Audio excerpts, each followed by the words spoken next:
know when I get to talking, you have to go to the restroom. Good evening, everyone. At this time, I'd like to call the regular city council meeting to order. I believe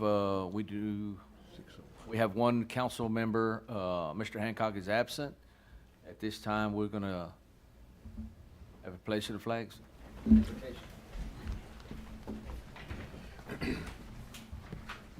Pledge allegiance to the flag of the United States of America and to the republic for which it stands, one nation, under God, indivisible, with liberty and justice for all. Honor the Texas flag. I pledge allegiance to thee, Texas, one state, under God, one and indivisible. Let's bow our heads. Good evening, Father. We thank you so much for the blessings of life that you richly bless us with. We thank you for life itself. We pray that you just be with us this evening as we gather together as councilmen and as citizens of our beautiful El Campo, Texas.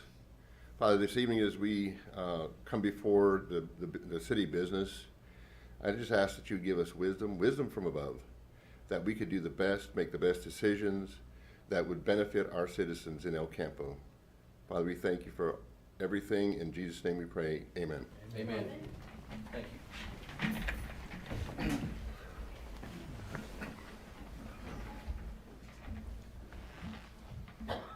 All right, this time we're going to move in to item number 4, public comments. This time, any person with city-related business not scheduled on the agenda may speak to the city council in compliance with the Texas Open Meeting Act.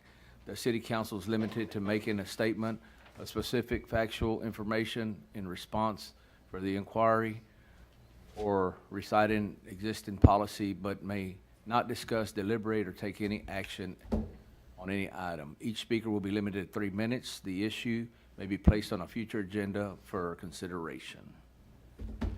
All right, at this time, I'm going to call Mr. Keith Murphy to the podium. If you could please state your name and your address.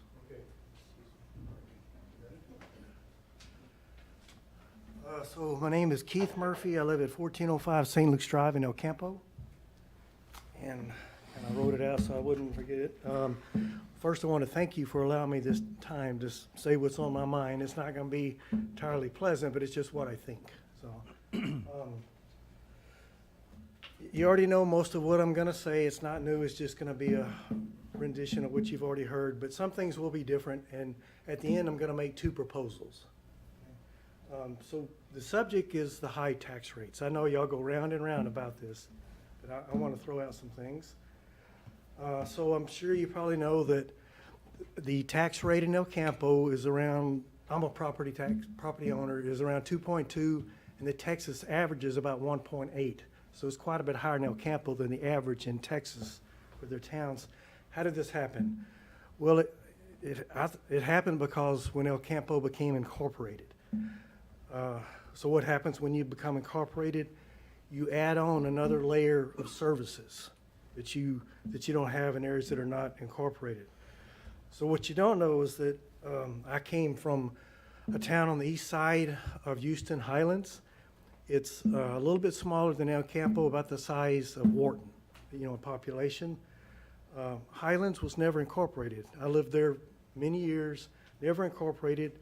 We never saw a lack of services, and we had the 1.8% tax rate. We liked it there and liked the low tax rates. So it's not that I'm against being incorporated, but I just think a town should wait until they have the tax base to support it, so you don't have to do this 2.2 stuff to wait. So I think El Campo kind of got ahead of itself. And I know I've heard a lot of people complain about the high tax rates, some people to the point of leaving El Campo. I know the point of the extra services is to increase the growth of El Campo, but yet often it has the reverse effect because people leave because of the high tax rates. So I say there's 2 things that are consistent in the El Campo area. One is the people that live inside of the city limits all complain about the high tax rates. Also consistent, the people that live outside of the city limits always brag about the lower tax rates. That's just the way it is. I've talked to a lot of people, and I know that you have too. I'm almost done. Okay. So my first proposal is a vote by the property owners of El Campo, because those are the ones that are actually paying for this extra layer of service. Just put a vote out there. And if the vote is to keep this extra layer, these higher taxes, I'm all for it. I'll shut up. I'm done. My second proposal is that the city manager do a study to determine which services are redundant. Look at it. What can be done away with to cut the taxes? And I'm out of time, and I thank you for your time. Thank you.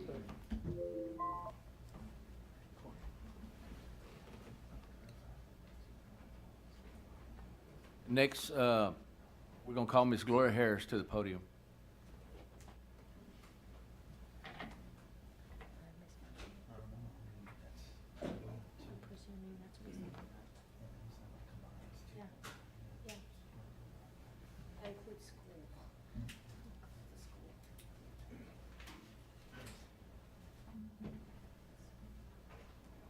Good evening. My name is Gloria Harris. I live at 1227 Alice Street.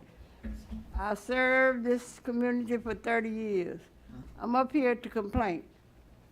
Everybody know I'm gonna complain. I'm gonna say what I got to say. The first thing I'm complaining, I said in your budget hearing. So I don't know when I could talk, so I'm gonna talk now. Y'all proposed to hire 2 people.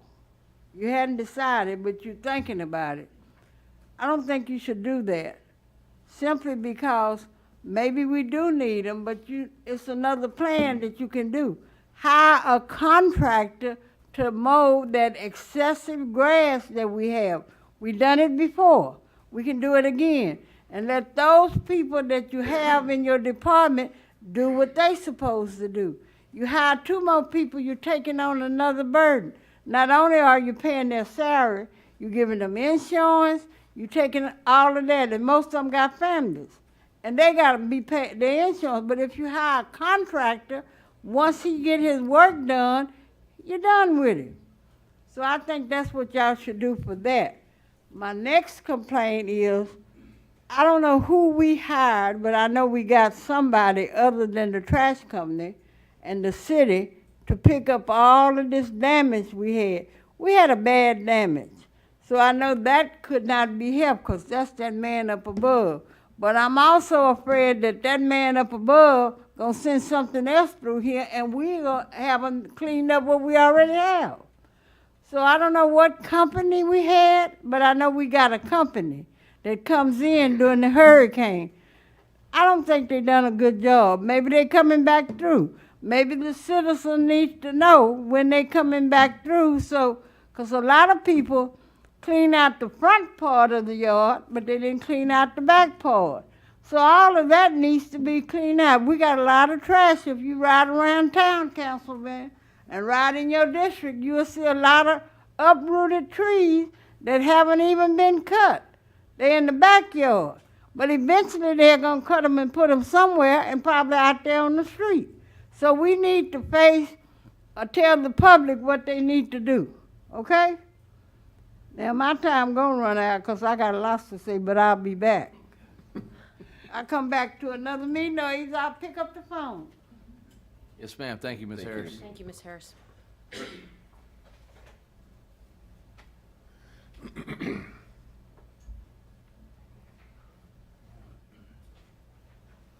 All right, Dustin Cruz.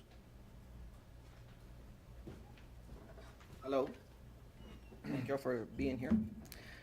It's been a minute, but I would like to thank the city officials who got everything cleared from the road and back on during the storm. I appreciate y'all. One less thing to worry about, the citizens have to worry about. Also, I would like to denounce the violence that happened at Trump's rally. I do not support it any way or fashion, and also would love to give my prayers and a shield of protection around him so he can fight for the people. I have submitted my complaint to the AG's website for violating the laws about these signs y'all have for the open meeting that our legislators passed. We will find out who's right. The storm might have paused my complaint from getting processed, but when the Attorney General says the city is breaking the law, I will be pushing the issue at that point. The council, the mayor, and the police chief, if he allows his officers to get involved and put them at risk of getting sued, won't be protected by sovereign immunity, and suit is waived and abolished to the extent of liability. That means y'all are personally liable for this if y'all enforce this. I believe y'all feelings are gonna get y'all in trouble. And when y'all take action, I will have my day in court to establish case law or precedents, so cities like this won't do it again. Remember this from the speech. I will never do violence against the government. They will always win. They have a monopoly on violence. Now, maybe I will take your personal money for doing wrongdoing against our rights. Other than that, I just want to set case law. And if I'm wrong about this, about these signs, I come up and apologize. Now, if y'all wrong, I hope y'all apologize and take down those signs. Because if y'all don't listen to Attorney General, me and the city attorney will have fun of learning how this is supposed to be. I hope it gets fixed. God bless America. God bless Trump. 2024. Thank you. Thank you. Thank you, Mr. Cruz. All right, at this time, Mr. Daniel. Leo.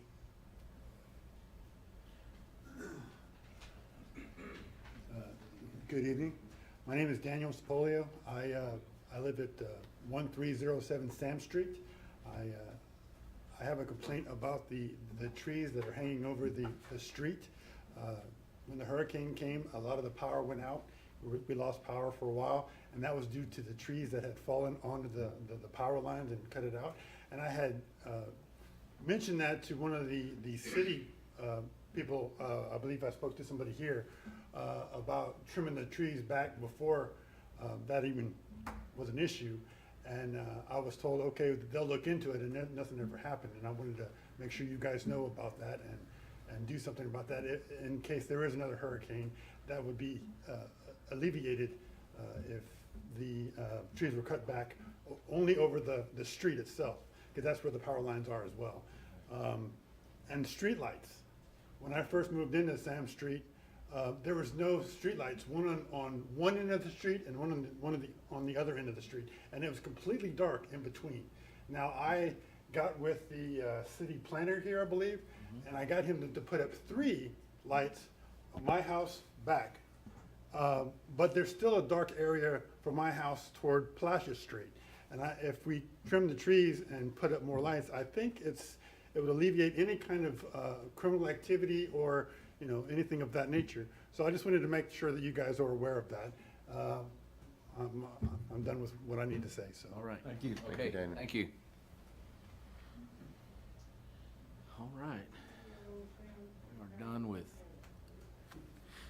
We are done with public comments. We're gonna move into item number 5, our consent agenda.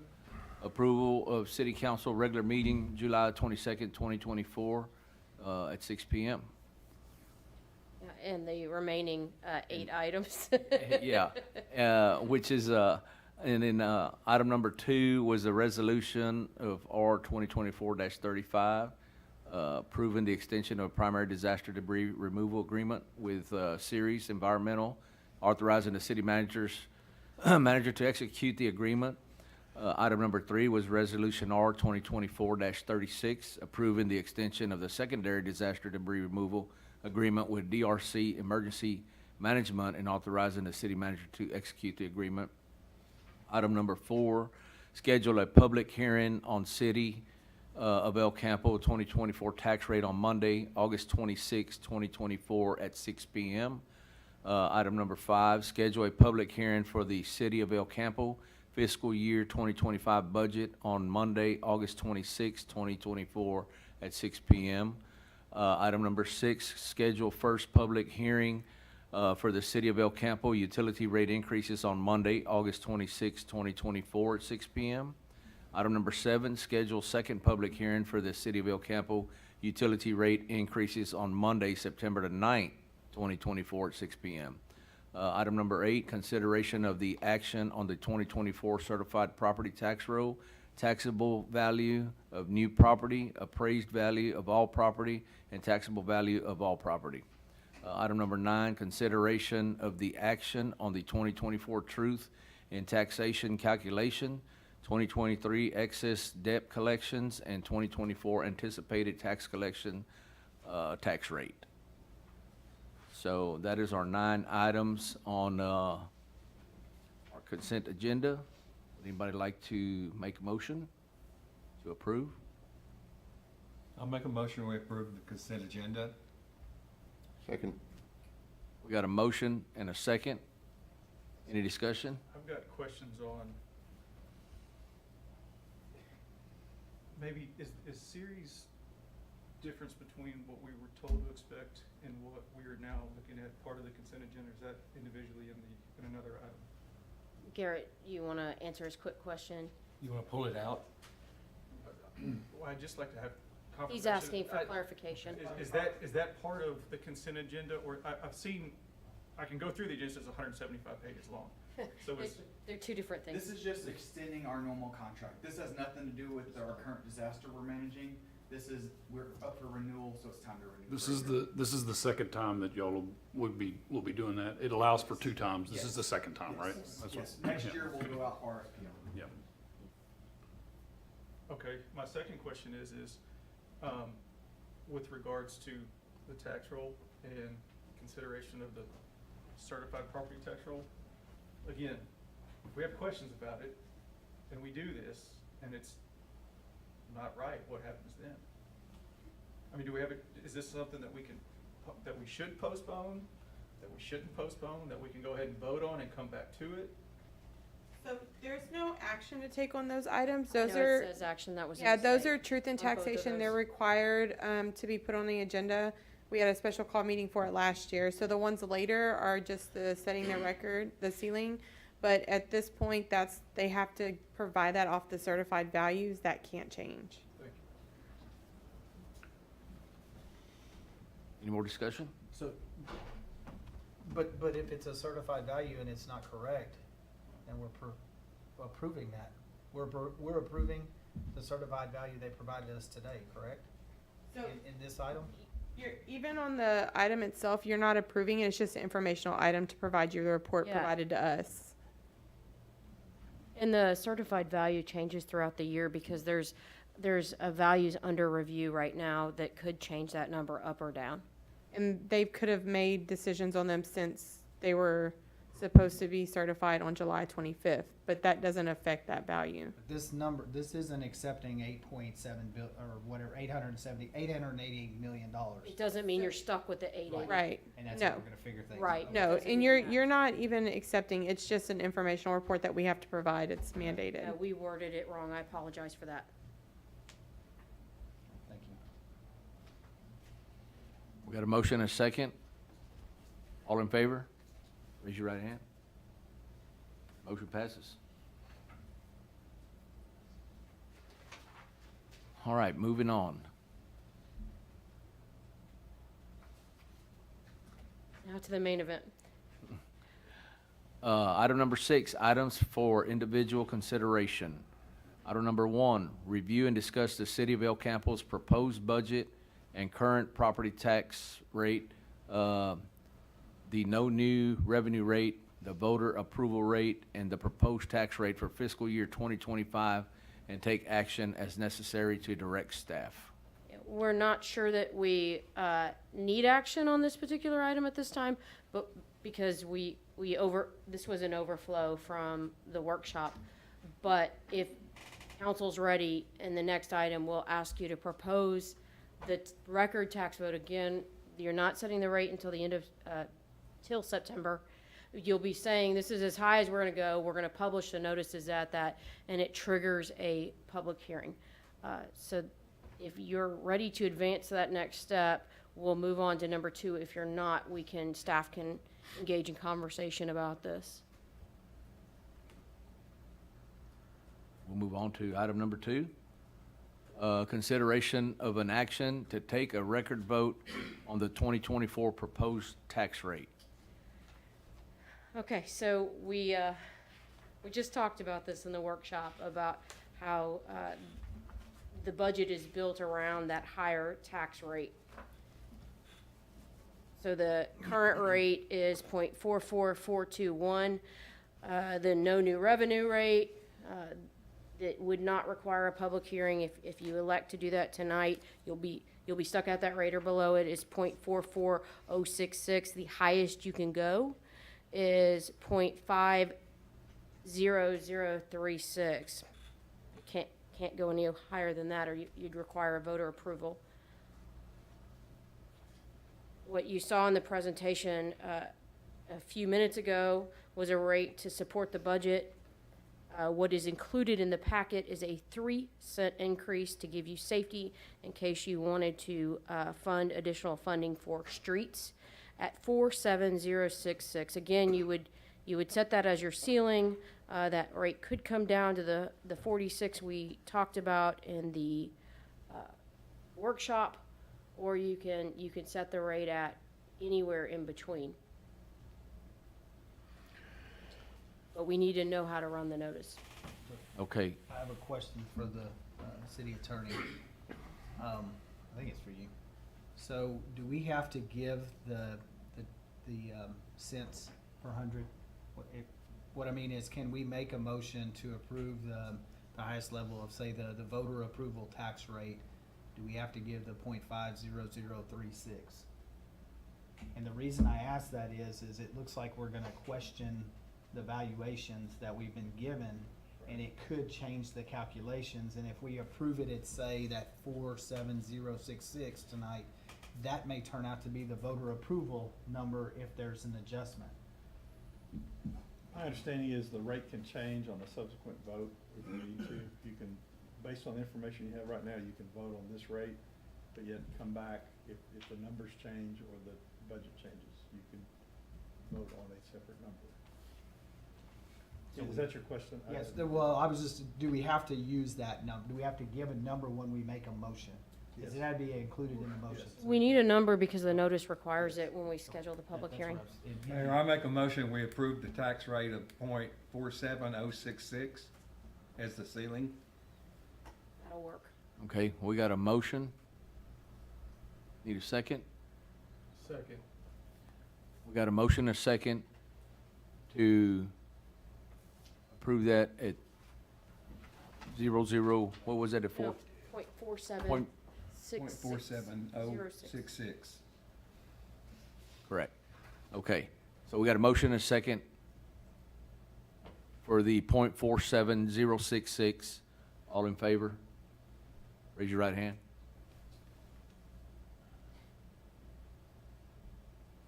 All against? Yeah, I just, Okay. Motion passes 4-1.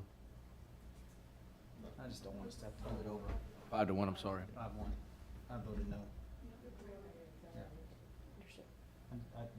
I'm afraid these numbers are wrong.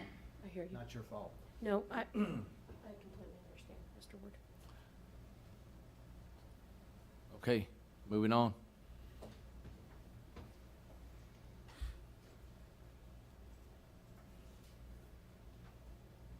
Item number 3, Resolution R 2024-37, authorizing an interlocal agreement with for use of irrigation system with El Campo Independent School District, and authorizing the city manager to execute the agreement. Yeah, I included in your packet is the resolution, and thank you, Mr. Ward. You were the inspiration behind this agreement that took quite a while to get out. The school board did approve this unanimously in July. It basically says that it states that the city owns the irrigation system. The city has, the school district cannot ask us, we take precedence over them in the use of the system, and that if there's any damages, that the school district will be responsible for said damages. It holds us harmless and indemnifies us. I know that that's something that we're definitely interested in. It's a 2-year agreement. It auto renews every year. But it allows us to cement the use of that irrigation system that's been in place since 2015. All right. We got motion for Resolution R 2024-37?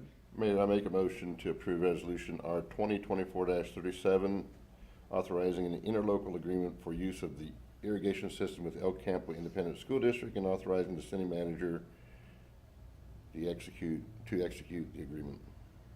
We got a motion. Anybody second? I'll second it. We got a motion and a second on the floor. Any discussion? I do have a question. Who owns the parking lot for the city, the high school? The high school. The high school does? Mhm. Okay, thank you. We got a motion and a second. All in favor? Motion passes. Item number 4, Resolution R 2024-38, approving increase in the amount for the debris management services contract with Ceres Environmental from not to exceed $500,000 to not exceed $1,250,000, and authorizing the city manager to execute necessary documents to implement this increase. All right, so, good evening. After the disaster hit, the hurricane hit, we authorized them to not exceed 500,000. Courtney did that under emergency orders so we can get them coming. The initial thought then was it could be a $400,000 disaster just by them driving through, but that was just an hour driving through town. It obviously became more once people started pulling their debris out of their backyards, and it started piling up.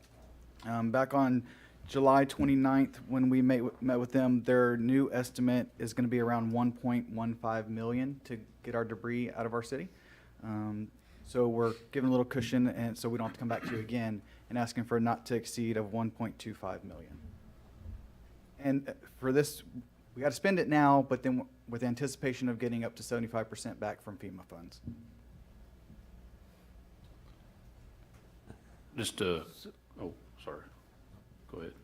So, just like Garrett said, we will be getting back 75% from FEMA. So, you know, I don't know, if Courtney or Kyle, you got anything? Oh, no, I was just gonna ask the question in regards to the 1.2 is just, I'm assuming you have a standard, like you said, you go through the standard for the 500, you see how much you got, and then you're bumping it up, and that's what this is for, and then Yes, sir. that's it, okay. Yes, sir. And then, we're also, and subsequent to this, it's down the agenda, I guess, we're gonna try to get some support, if you will, for processing some FEMA documents to help us get that. Yes, yes, sir. Okay, Yeah. sorry. I have a question too, if I may. How is this calculated? By the cubic yards Thank you. is the main thing, yes, sir.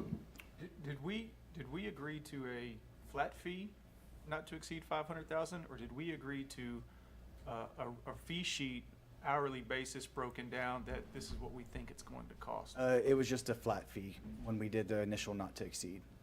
So, No, we were off. the wool was pulled over somebody's eyes in this deal. So unfortunately, either way, even if they would have presented us with 1.25 from the get-go, we had to do it. There was no option. Fine, but if you come in here and you tell me you can pay $6 for something, I go to check out, it's $75, and I know you go, well, that's not what we agreed to. And that was just a window assessment of the debris.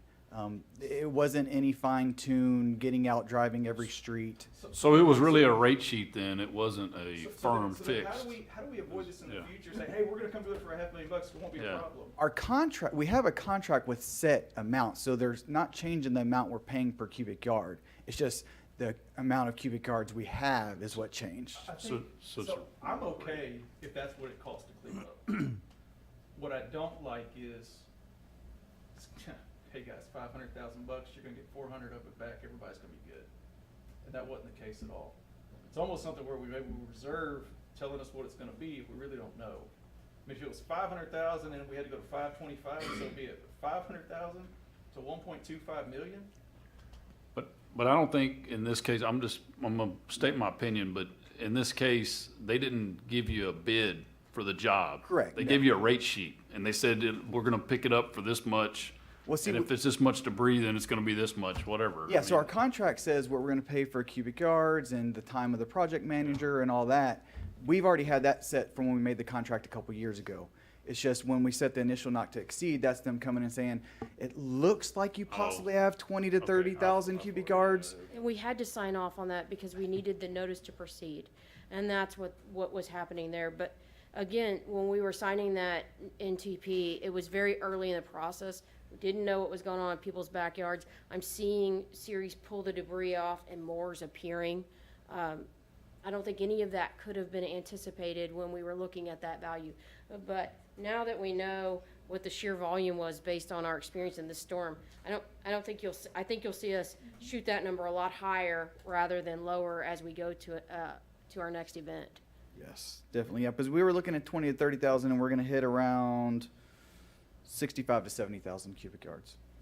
So the way the contract is to be reimbursed by FEMA, you sign a contract with a company to come remove the debris. And then there's all the fee schedules that go along with it. And that's what we approved as a council and staff, okay? Correct. But then we don't have really a budgeted number. They come in, do an assessment, and they give you a number, and then we proceed from there. So there never was a not to exceed Right. number. It was. Correct. You gotta start somewhere. Yeah, that we were just starting so we could get them in here as quickly as possible. I guess, I think the only thing, how is it monitored? I mean, who did that? So then the next item will be the monitoring company. We have a completely separate company that monitors the debris removal company. The quantity? Yes, yeah, so if we didn't want to seek any FEMA reimbursement, we didn't have to have the monitoring company. That, we could have started day one and not had the separate company, but since our goal was FEMA reimbursement, they require this monitoring, because they want to make sure they're not getting their wool pulled over their eyes either. They want to make sure it's all legit, so that's why you have the separate company Thank for you. that. Courtney, how do we pay for that 25%? It's coming out of the general fund balance. So would it be advantageous to allocate money? It would be a shot in the dark. You'd be making, I would recommend reserving via resolution, reserving a portion of your fund balance for that. And saying we're earmarking the fund balance for emergencies, we know we have 5 million in fund balance. If we have emergencies, this is not touchable because it's used for fund balance rather than just building that into your tax rate. I mean, I think that's wise, because simply, this was what, a Hurricane 1? Yeah, Cat 1. Yeah. What if something really, and we've seen what's happened, so let's say it's a 5, you're looking at $5 to $10 million, Right. you know? And We'll bring it back to you. and that's a good point, Councilman Ward, gotta have something, made up and put to the side, because, could you imagine some cities that don't have that money, and what are they gonna do, Well, we couldn't afford it. No, If it were larger and it was more disastrous, we couldn't do we it. wouldn't have the funds, even though we do have a fund balance, we would have to dip in below the required reserve that we have. So we're going out for new bids, correct, on, On the monitoring we're going to go out no, for. but I mean, the contract expires at the end of this month, or? That's the one y'all just renewed in consent agenda. So we renewed it to go with these For another guys year, again? yes, for another year. Okay, Yes. so we don't, Yes. Here, I have one more question. I think it's pertinent to this agenda item. Of the trees that are still down in town on privately owned lots, that becomes the homeowner's responsibility to dispose of, correct? Correct. Once Ceres moves out, it's up to the And so homeowner. at that point, then it becomes a blight issue, and perhaps we clean it up as a city, and then we place the lien against the property owner. Is that correct? That's my understanding, correct, Courtney? Yes. Yes. You're talking about once they moved out, they're not coming back. I got a problem with that. The citizens, they really don't know. Ms. Harris, I appreciate all your concern and everything, but we can't talk about that right now, being that we're on this item here, so, That's the item I'm talking about. yes, ma'am. Well, can we find an update on when they're gonna pick up commercial property? They're starting that tomorrow, is that correct, Jimmy? Starting commercial in the next 2 days. Thank goodness. All right, we got a motion, a second on the floor. Was there any further discussion? We do not have a. Oh, we did not. I thought we did. Okay, I'm sorry. I'm moving ahead. Ms. Yeah. Harris got me messed up here. Anyways, okay, we got a, I thought this is the item on the agenda. If you sign up to talk. yeah. Ms. Harris, we need to move on. Well, the know when they coming back. They're gonna say that, so, anyways. Mayor Bustamante, I'd like to make a motion that we approve resolution R 2024-38 as presented. We got a motion, second? I'll second. We got a motion and a second. Any further discussion? All in favor? Raise your right hand. Motion passes. Okay, can you answer those questions? What is the schedule this week for pickup? Yeah, I can get up here. Please. Thank you. So the way we're planning it right now is we are finishing up going around the city in a clockwork fashion, picking up any of the rest of the vegetation. I have one truck that started today picking up C and D. He's going to run for the next 2 days. Once that other truck that has finished the vegetation, he's going to start commercial. Once the other truck finishes C and D, he will come along and pick up the other commercial properties. So that is the plan there. Does that help? What about the residential? I'm not We're, worried about we're still coming around. He's coming around constantly. Depending on what side of the town you're on, we started on the northeastern side of Jackson Mechanic, and they're just working at clockwork fashion. One thing I'd like to say, I'm gonna speak about the Methodist church that's in my neighborhood. They picked it up on the Methodist church, and when they left, we went in there and picked up another whole truckload that was left of brush that we had to haul out to. Where was it within? Was it on the corner property? Yes, it was on the curb. Okay. I mean, they left all kind of big stumps and limbs and, I'll take a look into that. I'll get it with you after this. well, we've already picked it up, but I'm just saying they did not do a good job picking it up. What do we have? I do apologize for that. Ms. All right, Harris, we're that gonna- Information's on social media.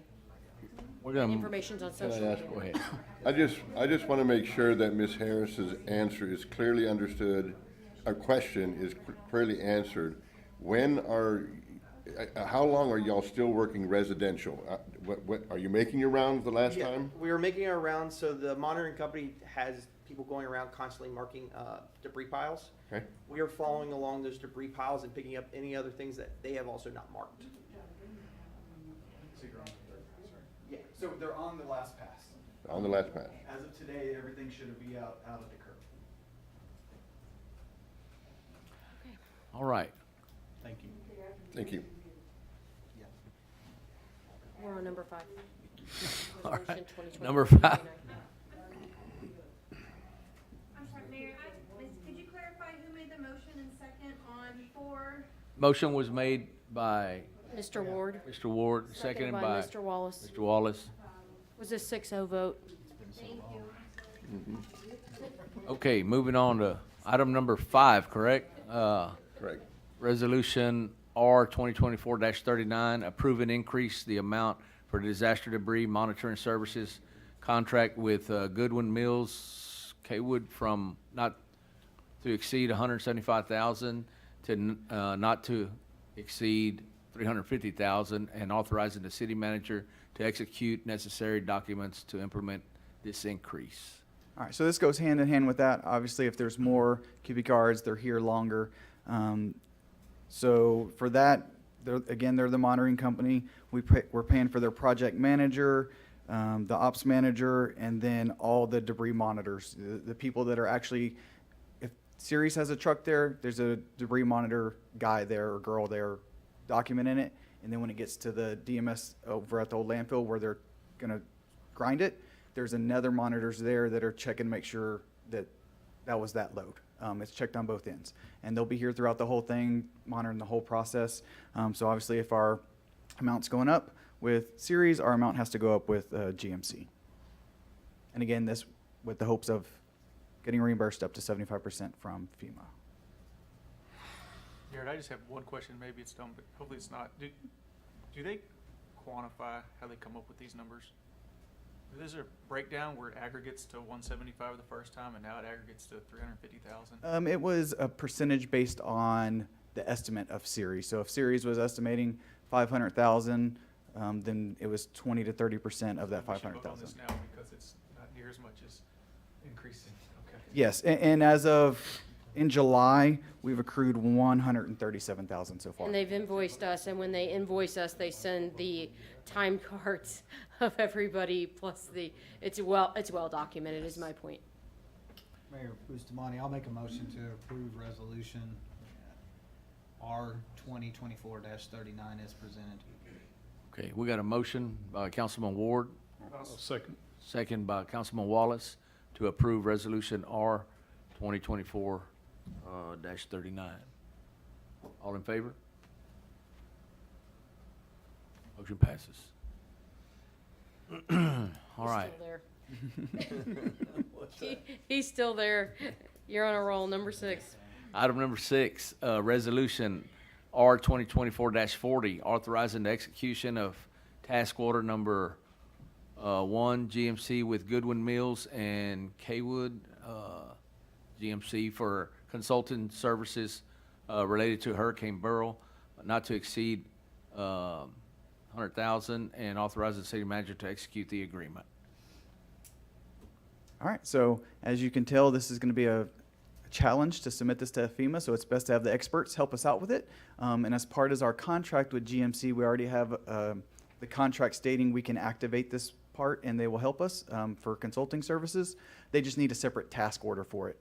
So that's what this task order does, is activates that up to $100,000 because FEMA will reimburse 5% of the cost of the project for consulting services and management. And that 100,000 is estimated to be the 100,000 up to be the 5%, and they cover that 100%. FEMA fully reimburses this. Mayor, I move to approve resolution 2024-40 as presented. Okay, we got a motion and a second to approve Resolution R 2024-40. All in favor? Motion passes. Good job, Derek. Thank you all. It may not travel too far. Yeah. All right, moving on to item number 7, Resolution R 2024-41, adopting a facility fee waiver policy. Yes, I have included this in the packet for your consideration. This is in response to the number of requests we've received to waive fees at our parks, specifically from Crisis Center and El Campo Little League.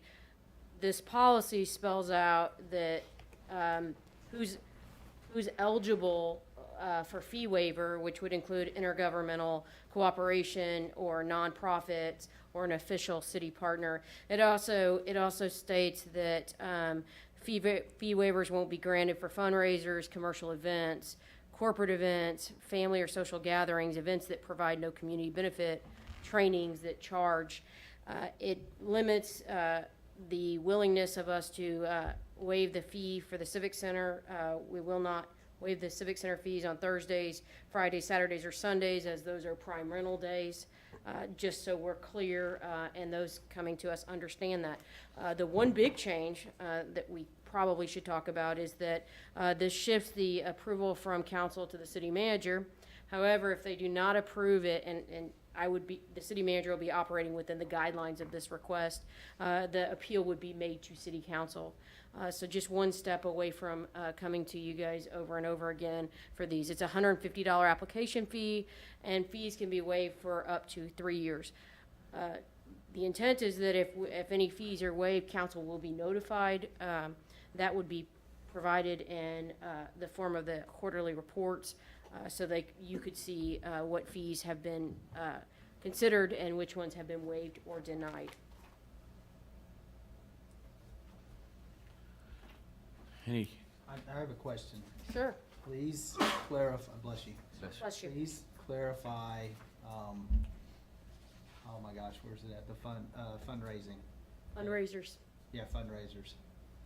And here's why. This is my question. Because the Little League hosts, and this is where this is all driven from, but the Little League hosts the state tournament.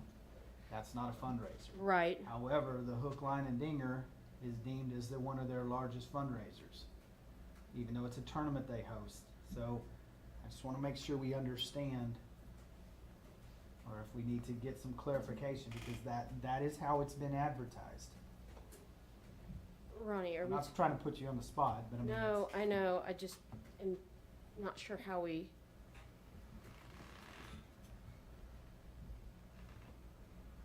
And this isn't at them, it's for anyone. no, I'm glad you're providing, clear guidance right now if you choose to adopt this policy. Is it in semantics? I mean, or would we be asking? Didn't we put something in there about the civic events? I thought it was- Yeah, we did, it's included if there is through nonprofits.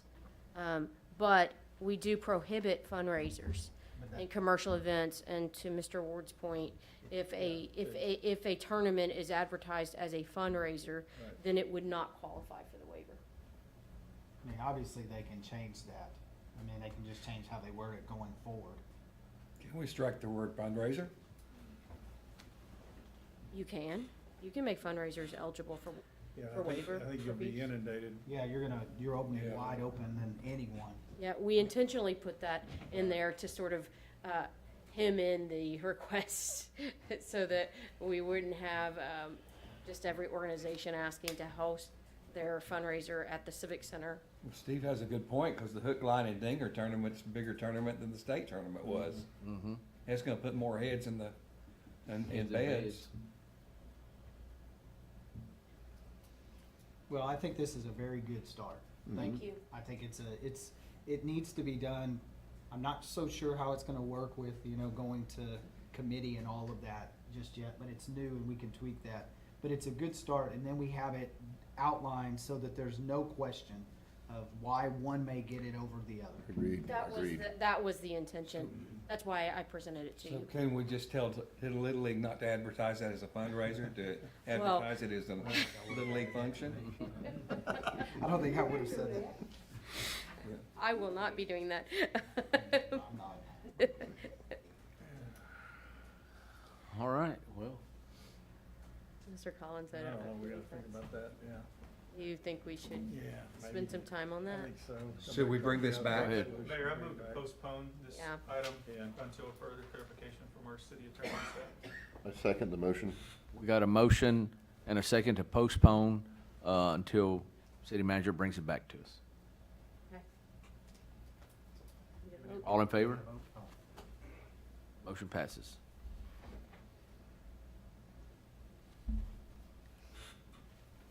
All right, moving on to item number 9.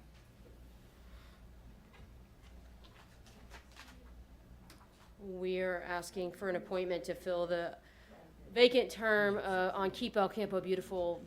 No, 8, number I'm 8. sorry. Number 8. You said 9. I did. Apologize. I got mixed up. Garrett, we were just gonna move on without you. I was thinking it was mine, but I wasn't sure.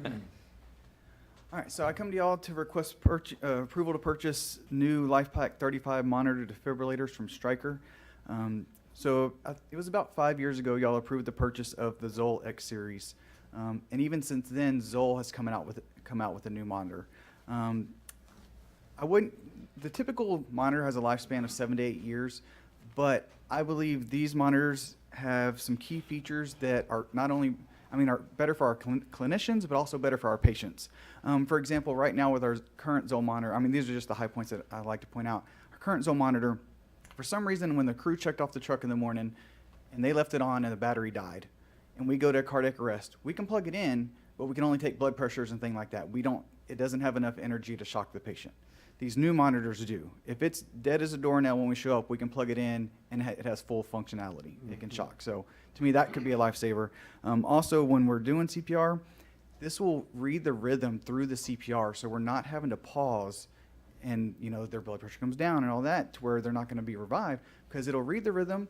It'll tell us if a shock is advised, and if a shock is advised, it'll start charging it to where we just have to stop for the 2 seconds to shock it and keep going. If the shock's not advised, we just keep doing the CPR.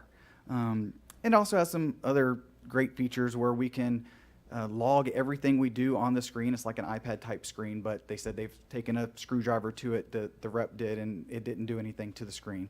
But you can log everything to it, where when the crew uploads it to their PCR, their report, it auto-populates everything they've already logged, so they're not having to duplicate efforts.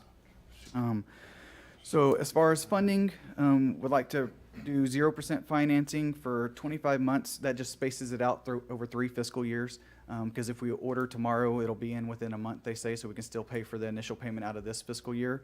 And that initial payment would be coming from an anticipated $82,076 budget surplus, as well as $75,000 from the EMS fund balance that was allocated for a van ambulance, that's going to come in this month. But we have surplus dollars, we can pay for it out of our current budget. So that's going to be extra money in the fund balance that we had already gotten a grant for that we'll have available. Fiscal year 25, we already have that built into the fiscal year 25 budget because we were planning on buying a new ambulance next year. Well, with that chassis approval y'all gave us, we were able to buy the chassis this year and pay for them this year out of surplus. So that's excess in fiscal year 25, along with selling the Zoll X series, which I'll bring back at a later date once we get the new ones in. And that's estimated to be around $47,500.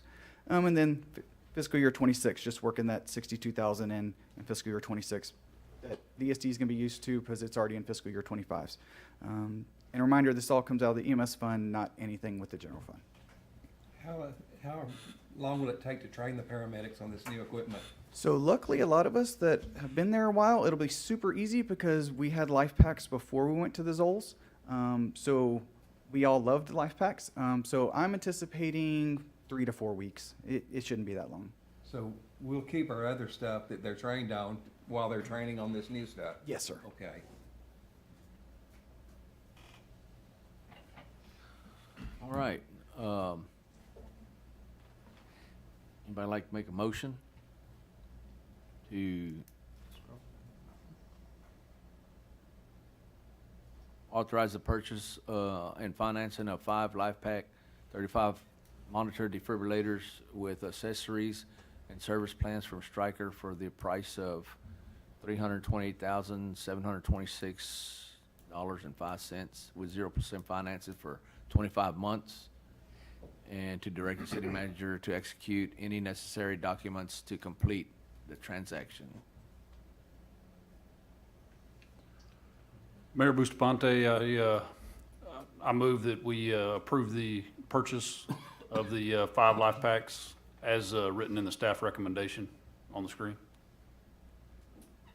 I'll second. We got a motion and a second. Any discussion? I have one question. Hey, Garrett, who buys these old Zoll X series? So Stryker actually offered a trade-in, but it wasn't as much as some different quotes I had gotten from people that rebuild them, remanufacture them, and then sell them as used units.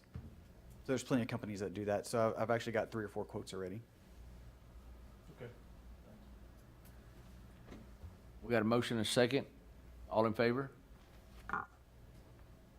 Motion passes. Thank you all very much.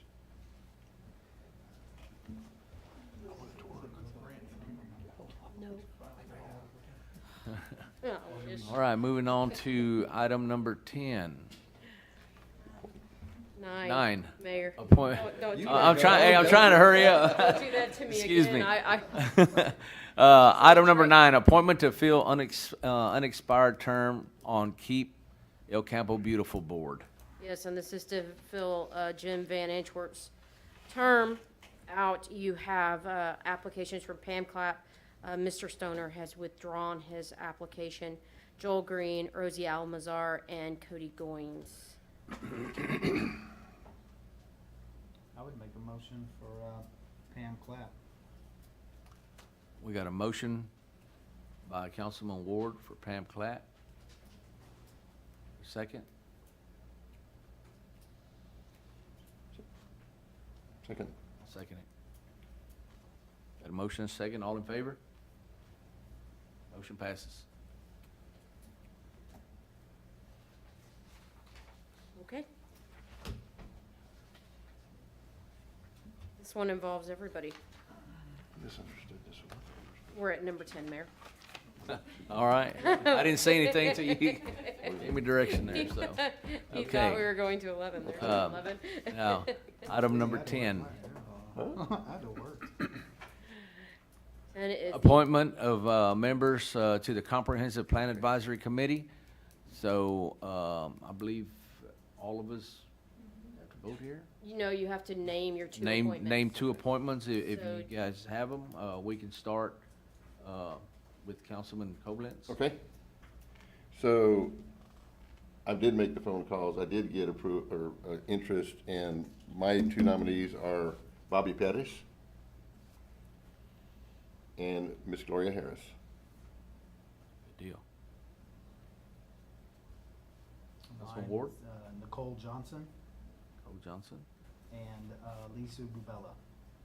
Lisa Rubella. That's a resident and then a business owner. Good. Coy Radley and Joe Erker. All right. My appointments, Bradley Steno and Becca Soka. I don't have any. Blake called me at 2:30 this afternoon and asked me. I didn't see any email. I just read this, and it didn't say we were doing it tonight. So I have no, I mean, from 2:30, I can't call people. When can I let you know? You can let us know at the next meeting. Okay, all right, I'm sorry, but I didn't see the email till Blake forwarded it to me. Councilman Wallace? Okay. Yes, I've got Donald Sutton and Kobe Rod. Okay, thank you. Good We'll bring it back. appointments. Sorry, Mr. Hodges, if I neglected to include you in that Well, email. I got the email now anyway. Don't worry, Mr. Hancock didn't either. Yeah, we'd be coming back anyways for Mr. Hancock. No worries. All good. All right. I guess now, at this time, meeting's adjourned. I'd like to announce the Astros are ahead